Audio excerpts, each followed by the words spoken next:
Hi, my name is Jenny Porsche and I'm one of the district's special education coordinators in early childhood special education. I'd like to welcome you to another due process snapshot video. Today we're going to be looking at developmental delay eligibility and the checklist. When can developmental delay be considered? Any child up to the age of 7 who may be experiencing a delay in development according to a diagnostic instrument or procedure fits the developmental delay disability category. There are two developmental delay eligibility checklists. The first one is for Part C services, developmental delay eligibility 0 to 2 years of age. And the second one is Part B developmental delay eligibility 3 years to 6 years, 11 months.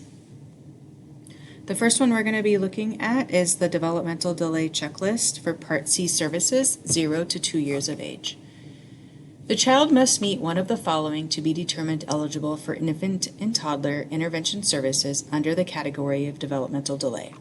The first, they might have a medically diagnosed physical or mental condition that may cause a high probability of resulting in a developmental delay, or they may have a developmental delay that is demonstrated by a score of 1.5 standard deviations below the mean and at least one of the 5 developmental areas below. Or we may determine that they have a developmental delay by using informed clinical opinion. And we'll talk a little bit more about each section on the next slide. So the first one, a diagnosed physical or mental condition that has a high probability of resulting in a developmental delay. This must be clearly documented in the evaluation report on what the medical or physical condition is. And we have checklists that help us determine if the mental or physical condition has a high probability of causing a developmental delay. And you can see the checklist right here. And you'll notice that there's a column that says qualifies for Part C. It'll be a yes or a no next to that category on whether or not we can use it in our for qualifying a child.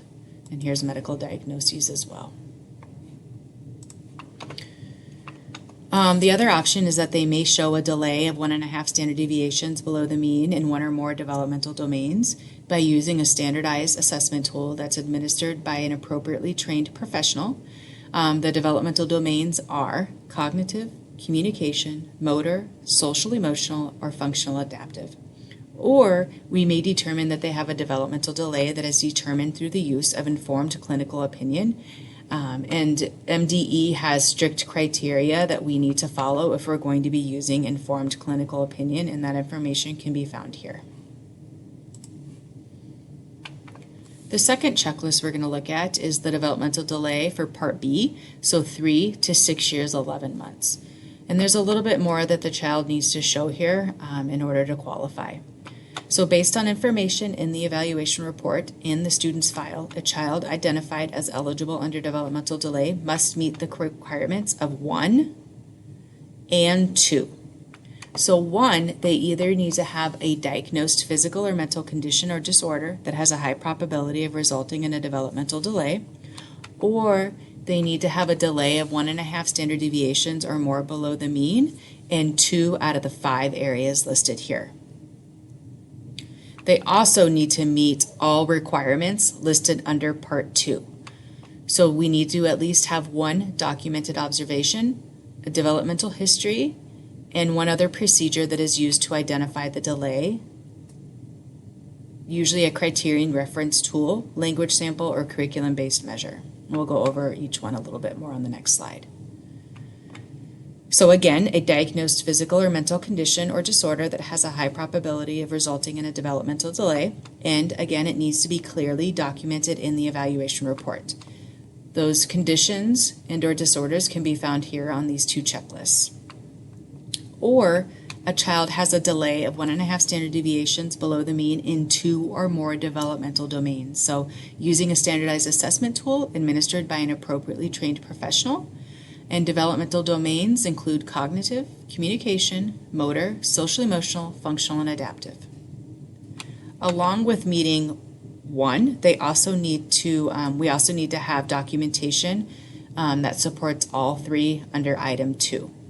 So we need to have a documented observation completed in the child's daily routine setting If you're not able to do the observation in the child's daily routine setting, the alternative setting must be justified. And then we have to have a developmental history summary in the evaluation, and at least one other evaluation or procedure in each of the identified delayed areas above that is conducted on a different day than the medical or normed referenced evaluation. Examples: criterion referenced instruments, language samples, or curriculum-based measures. And again, the other evaluation procedure needs to be done in each area in which the child shows a delay. One thing I also want to go over for Part B, developmental delay, is that even if you have a diagnosed physical or mental condition, it's not an automatic qualifier. They also need to have an educational need. So along with that physical or mental condition, we need to be able to show that they have an educational need within their classroom setting in order to qualify them for Part B, developmental delay. Once we have qualified the student, there are some IEP requirements that we need to consider for developmental delay. A licensed early childhood special education teacher must be a member of the student's IEP team when they qualify or are being evaluated for developmental delay. Each year, ECSE teachers are aligned with the elementary school buildings in order to help support this requirement. And so each year we create a district or a DD representative contact list, and that is sent out to elementary buildings. And so you contact your coordinator or supervisor to help determine who your DD representative is for your school. If you need further assistance or have any other questions, please do not hesitate to reach out to your special education coordinator or supervisor to help answer any questions. Thank you.